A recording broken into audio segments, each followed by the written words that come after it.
Hello, how are you? I hope this video finds you well. It's time for a closer look at the next episode in KSI versus Logan Paul. This is not a boxing channel, but that story, it's just too much fun not to watch. Last time we had Logan Paul hitting Bradley Martyn in the abs and in the face. If you missed that video, click that little eye right up there to replay that video. Now it's up to KSI, and KSI is gonna encounter Bradley Martyn, hit him hard, and we're gonna have a closer look at that one. I was actually boxing quite a while when I was young, and so I'm speaking of experience here when we look at that video together. Just roll the video. And we used to do this. With the medicine ball as part of our regular training, often we would punch each other in the abs with the gloves just for fun, and sometimes, yeah, you know how young men are, we often also did it without gloves. So I certainly have a perspective to look at those punches here. The link to the video I'm talking about will be in the video description, and also the link to the official fight page, if you want to watch it, is in the video description. So this huge guy, this is how he strengthened his head to take the KSI punch. Right. So Bradley Martyn, certainly a huge guy. I have no clue what he's doing there. I mean, you will get punched enough when you get into sparring. You don't have to knock your head against a sandbag or the wall. I mean, it's never gonna feel like that because the sandbag is usually not punching you. That would be a weird sandbag. Of course, this is not serious. Nobody would ever do that, I guess. Maybe in the old Kung Fu films, they actually did stuff like that, but it's not really about boxing.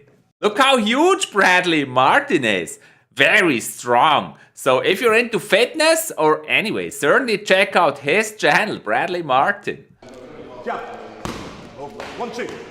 Bradley Martyn himself was actually taking some boxing lessons. I'm gonna tell you something here to notice about beginners boxing. A very common mistake they are doing is they stand like this with the elbows way up, leaving basically all the side here open for punches. Standing like this, leaving this area open, and you're very, very open for punches. So what you usually want to do as a boxer, you want to close up this area with the arms and really protect that area. And that's where you can really tell the difference here already. But he's looking really good there.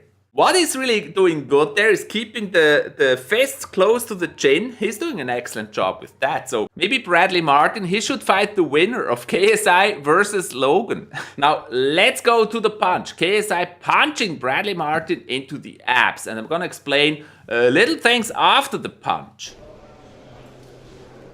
Oh, spicy. Oh, for real. Oh, spicy. So what you can see here again, he's hitting him right there, on where the ab muscles are the strongest, not on the solar plexus, which is up here below the rib cage. That's a really vulnerable area, or the sides are very vulnerable areas. So if you're hitting right on the abs, it's not gonna hurt. If you flex your abs when the punch comes, they're really strong. It's not gonna hurt.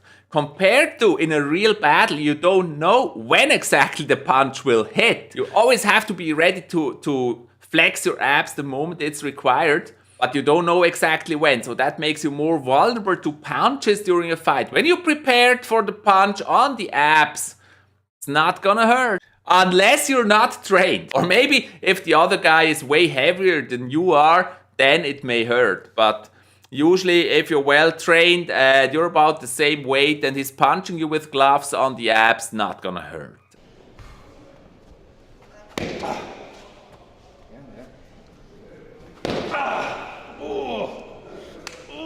Let's talk about technique quickly.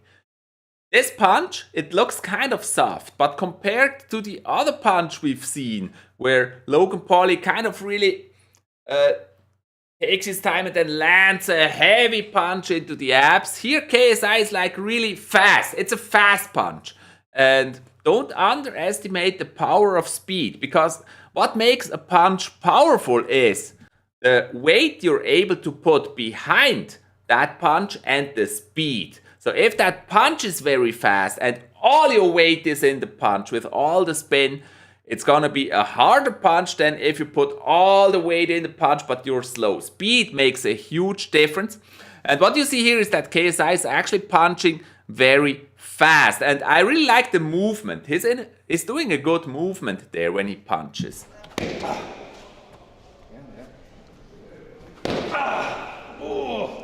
I don't think it really hurts because it's going right on the ab part where the abs are the most compact and strongest, and he's really ready and flexing the abs. Now that was a really fast hook, and I really like the movement here. Like KSI, he's very fast and he seems to be very flexible. And I think, let's talk about the fight quickly. I think actually Logan Paul, the biggest danger to Logan Paul is that KSI is very fast. If he's got the reflexes, he can actually try to avoid the punches of Logan and try to have those quick counter attacks. I mean, he needs to go on the in-fight because from what I've seen, KSI is probably smaller than Logan, and the smaller guy has to do the match. He has to go on the in-fight and try to hit, and at the same time try to avoid the punches. It's probably gonna be very interesting. I had the impression that Logan is a little bit slower but more heavy and stronger. And on the other side, KSI, he's very fast, he's very flexible. I really love how he moves. Very, very fast movements there. I mean, I will say the accuracy, already right now, accuracy is on point. the same point. On point. Yeah, really good at it. He was really good at hitting the same spot every time. No, I really like, seriously, that was. Now this is a big thing here.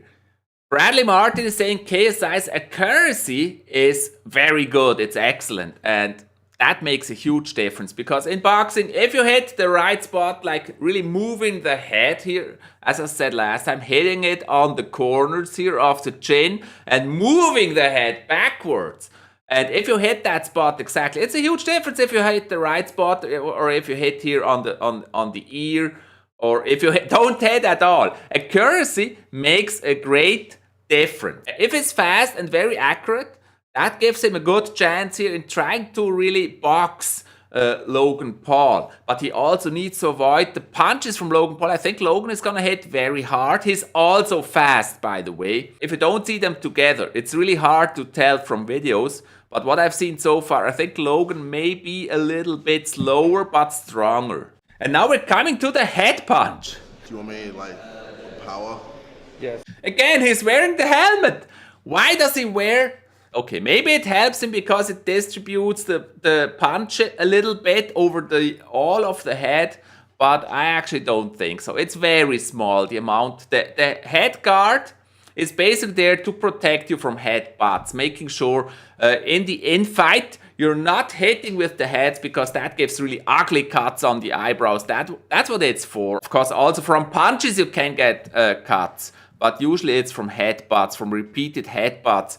When the hair cuts you, helmet will not take much power from the punch. It just looks cool. Let's go to that jab onto the head. Poor Bradley Martyn. Again, the towel basically is for protecting himself from biting his lips or tongues. I mean, he could just make, how's it called in English? Teeth protection, like they usually wear. 3, 2, He's aiming. 1, let's go. Oh! Oh! That was actually a really good punch. Like he really hit him right there on the target, moving his head. I think that punch has really hurt. It was a good and fast punch. Okay. Okay. Oh, it's all right. No, yeah. Okay. It's good, it's good. Okay. And yeah, he doesn't want another punch. Actually, KSI, he pushed the punch a little bit, like hitting a target behind the chin. Like what you usually do in martial arts is you're not trying to hit here, but when you're punching from this side, you're actually trying to hit there. punching through the chin or punching through the target, because otherwise subconsciously you stop the punch too early and you actually punch through the target. But it's a great punch, really a great punch here by 𝗙𝗧𝗧. I can't really tell about the power in that punch. Because boxing is all about this.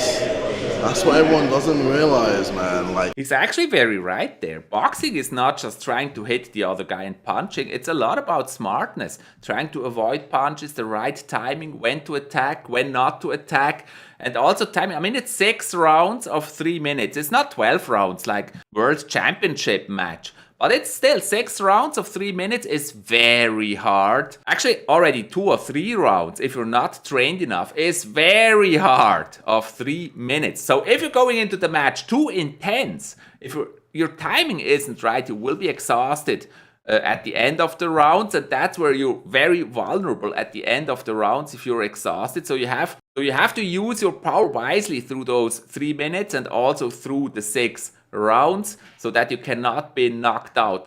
This is a very common mistake, especially from new boxers. They start very quickly and they're exhausted afterwards, and then they're easily beaten.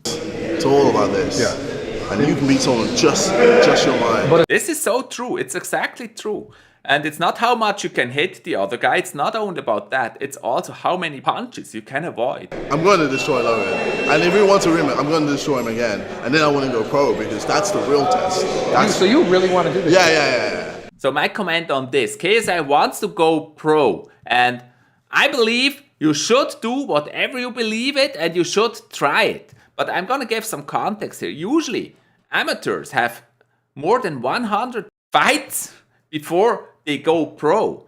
So they have a lot of experience before they go pro. And then also as a pro, and actually the record as a pro is very important. So if you cannot like battle 5 times and lose, because then you're not interesting anymore. You can do that as an amateur. So that is also a reason why it's good to have those 100 matches in your fists as an amateur, because it doesn't matter so much if you lose or win, but you win a lot of experience.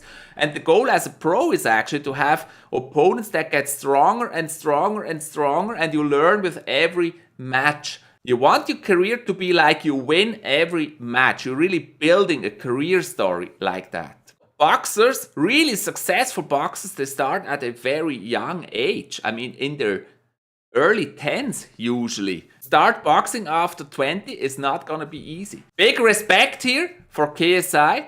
I'm not going to say whether it's possible or not. It's certainly, everything is possible. I mean, it depends on his commitment. I'm a strong believer of that. He got to put in the hard work, and he's certainly able to give us some really good boxing matches, and certainly that story will be very interesting to watch. Better than Logan? They keep asking me that. I can't tell them yet. I'm going to tell you guys tomorrow. I'm going to tell them tomorrow. Whose punch is harder?